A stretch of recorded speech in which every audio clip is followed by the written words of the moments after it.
Paytm digital యుగంలో ఈ పేరు వినని వారు తెలియని వారు ఎవరు ఉండరు. అంతలా బ్యాంకింగ్ రంగంపై తనదైన ముద్ర వేసింది ఈ సంస్థ. అయితే ఇటీవల కాలంలో పెరిగిన పోటీతో నష్టాలు చవిచూస్తూ మార్కెట్లో తన ప్రభావం కోల్పోతూ వస్తుంది. ఇలాంటి కష్టకాలంలో పేటీఎంపై భారీ పిడుగు వేసింది రిజర్వ్ బ్యాంక్ ఆఫ్ ఇండియా. పేటీఎంకు చెందిన పేటీఎం పేమెంట్స్ బ్యాంక్ కార్యకలాపాలపై ఆంక్షలు విధించింది ఆర్బీఐ. ఫిబ్రవరి 29 నుంచి పలు సేవలను నిలిపివేసింది.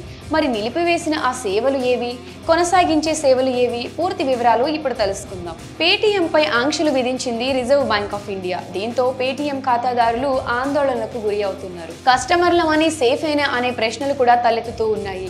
ఈ నేపథ్యంలో అసలు ఆర్బీఐ విధించిన ఆంక్షల ద్వారా పేటీఎంలో రద్దయ్యే సేవలు ఏవి, ఎలాంటి సేవలు ఇబ్బందులు లేకుండా కొనసాగే ఆ వివరాలేంటో ఇప్పుడు తెలుసుకుందాం. ముందుగా పేటీఎం ఫాస్ట్రాగ్లు ఫిబ్రవరి 29 నుంచి పనిచేయవు. దీంతో యూజర్లు అంతా ఎంత త్వరగా వీలైతే అంత ఫాస్ట్గా ఇతర ఫాస్ట్రాగ్లను కొనుక్కోవడం మంచిది. దీంతో పాటుగా పేటీఎం వాలెట్లో ఫిబ్రవరి 29 తరువాత ఖాతాదారులు ఇందులో డబ్బులు జమ చేయరాదు.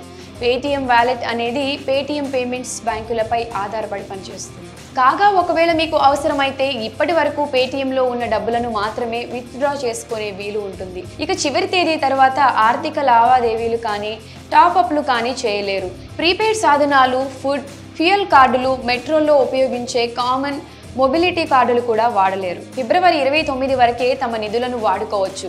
ఇక గడువు తేదీ తర్వాత యూపీఐ పేమెంట్స్ చేసుకోవడానికి వీలు పడదు. అయితే పేటీఎం లోన్స్పై ఎలాంటి ఎఫెక్ట్ పడదని తెలిపింది. కొత్త డిపాజిట్లను స్వీకరించడం కానీ క్రెడిట్ ట్రాన్సాక్షన్స్ చేపట్టకూడదని ఆర్బీఐ ఆదేశించింది. అయితే ఖాతాదారులు తమ నగదును విడుదల చేసుకునేందుకు ఎలాంటి ఆంక్షలు లేవని ఆర్బీఐ స్పష్టం చేసింది.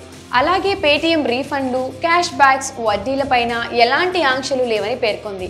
కాగా యూపీఐ పేమెంట్లపై ఎలాంటి ప్రభావం చూపదని సెంట్రల్ బ్యాంక్ ప్రకటించింది.